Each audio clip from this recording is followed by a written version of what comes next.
warahmatullahi wabarakatuh. Bismillahirrahmanirrahim. Alhamdulillahirabbil alamin. Wassalatu wassalamu ala asyrafil anbiya'i wal mursalin sayyidina wa maulana Muhammadin wa ala alihi wa sahbihi ajma'in, amma ba'du.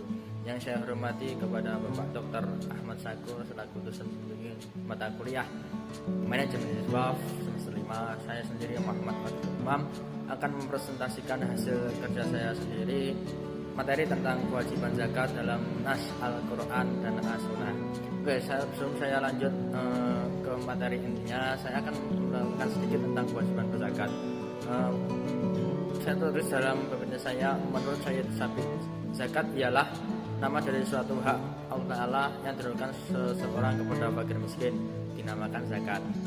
Karena di dalam Al-Quran terkandung harapan untuk beroleh berkah, membersihkan jiwa dan bukan sebagai kebajikan. Zakat yang merupakan salah satu rukun Islam telah disebutkan beriringan dengan salat pada banyak tempat di dalam Al-Quran.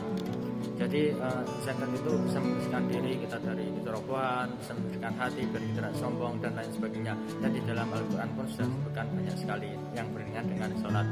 Oke, selanjutnya telah menjadi kesepakatan ijma kaum muslimin berdasarkan Al-Quran dan As-Sunnah Sunnah Rasul bahwa hukum zakat adalah wajib. Di antara dalil wajibnya itu adalah ayat-ayat Al-Quran, khususnya yang turunkan di Madinah dengan secara tegas menetapkan kewajiban zakat dan memberikan instruksi pelaksanaannya secara jelas.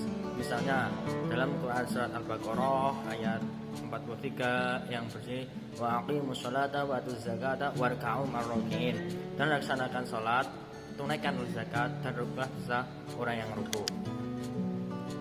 Di dalam hadis-hadis Rasulullah juga banyak disebutkan tentang kewajiban zakat dan aturannya yang menjadi dalil sahih menjadi kode di Yaman.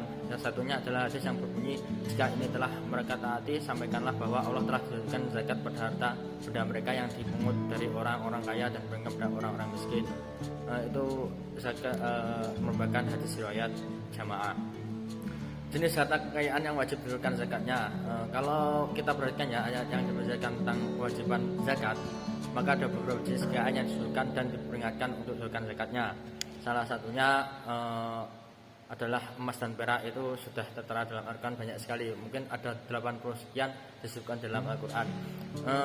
Salah satu bunyi hadis di dalam Al-Quran yang memposisikan kita tentang barang emas dan perak adalah walladina yang nizuna dhahaba wa fiddata wala yunfiqunaha fi sabilillah wa yabshirhum bi'adzabin alim, yang bunyinya, dan orang yang menyimpan emas dan perak dan tidak menafkahnya pada jalan Allah, maka beritahukanlah kepada mereka bahwa mereka akan mendapatkan siksa yang pedih. Jadi apabila kita mempunyai emas dan perak yang berlebihan, kita tidak menzakatkan kepada seorang miskin, maka dia akan mendapatkan siksa dari Allah. Yang kedua adalah tanaman dan buah-buahan. Hadis yang berbunyi bahwa lagi ansya jannati ma'rusati wa ghairu ma'rusati wa nahla wa zar'a mukhtalifan ukuluhu zatuna wa rumana wa mushbiha ghairu mutasyabih kulu min samarihi idza asmara wa atu haqqahu yawma hasadi wa la tusrifuna innahu la yuhibbul musrifin. Dan dialah yang menjadikan tanaman yang merambat dan tidak merambat, pohon kurma, tanaman dan lain sebagainya.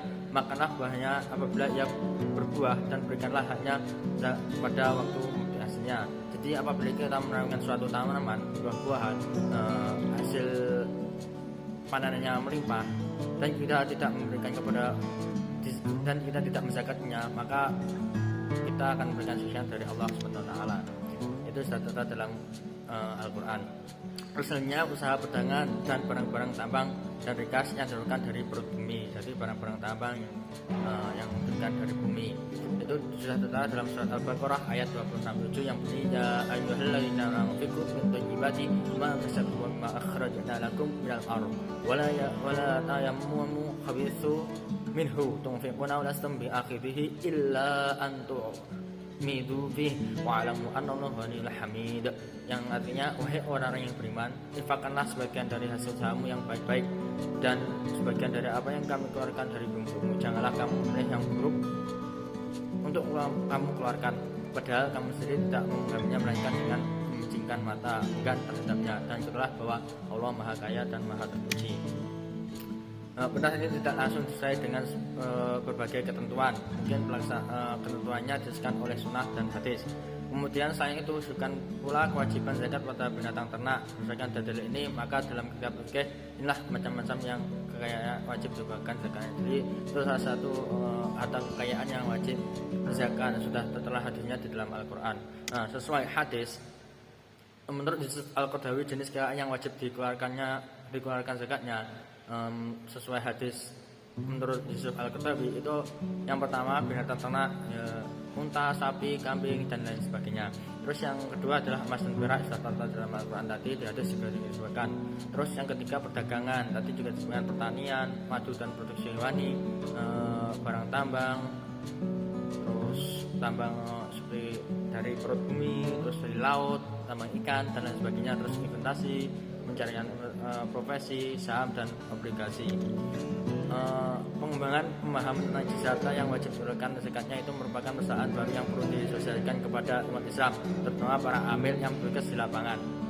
Peraturan perundangan yang sudah ada diharapkan akan mampu memberikan pelaksanaan di lapangan. Jadi sesuai dengan Al-Quran dan hadis yang sudah dijelaskan, untuk memberikan kepada amil zakat untuk memberikan kinerjanya di lapangan nanti. Jadi tidak menyesatkan, sesuai dengan Al-Quran dan hadis.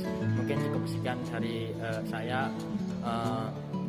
Udah kurang lebihnya mohon maaf. Wassalamualaikum warahmatullahi wabarakatuh.